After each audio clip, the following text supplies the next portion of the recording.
British সরকার মানুষকে কাজে ফেরাতে বেনিফিট রুলসগুলো প্রতিনিয়ত কঠোর করছে। এবার ইউনিভার্সাল ক্রেডিটের নতুন একটি নিয়ম আগামী মাস থেকে চালু করা হচ্ছে। এতে প্রায় 1,80,000 মানুষকে নতুন পরিবর্তনের আওতায় আরও কাজের সন্ধান করতে হবে। সরকার গত সপ্তাহে অ্যাডমিনিস্ট্রেটিভ আর্নিংস থ্রেশহোল্ড বা এইটি বাড়ানোর জন্য নিয়ম তৈরি করেছে।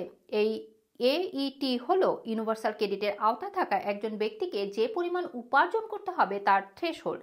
ইউনিভার্সাল ক্রেডিট পাওয়া সিঙ্গেল ব্যক্তিদের ক্ষেত্রে এই এইটি এর বর্তমান পরিমাণ 743 পাউন্ড, কিন্তু আগামী মাস থেকে এটি বেড়ে 882 পাউন্ড হবে, যা ন্যাশনাল লিভিং ওয়েজের আন্ডারে একজন ব্যক্তি সপ্তাহে 18 ঘন্টা ইনকামের সমান।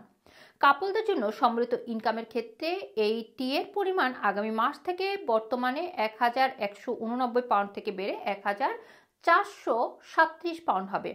যারা এইটি এর উপরে আয় করেন তাদেরকে আরও ভালো বেতনের কাজ খুঁজতে হবে না। এছাড়া যারা এই থ্রেশহোল্ডের নিচে ইনকাম করে তাদেরকে অবশ্যই স্বয়ংক্রিয়ভাবে কাজ খুঁজতে হবে। অ্যাডমিনিস্ট্রেটিভ আর্নিং থ্রেশহোল্ডের নিচে উপার্জনকারী ব্যক্তিদের ইন্টেন্সিভ ওয়ার্ক অনুসন্ধান গ্রুপে রাখা হয় এবং তাদের নিয়মিত তাদের ওয়ার্কিং কোচের সাথে দেখা করতে হয়। নতুন এসব পরিবর্তনের অধীনে 1,80,000-এরও বেশি ইউনিভার্সাল ক্রেডিট প্রাপকদের লাইট টাচ গ্রুপ থেকে ইন্টেন্সিভ ওয়ার্ক গ্রুপে ট্রান্সফার করা হবে। সরকার বলছে এই রিকোয়ারমেন্টগুলো মানুষের ব্যক্তিগত পরিস্থিতির সাথে বিবেচনা করা হবে।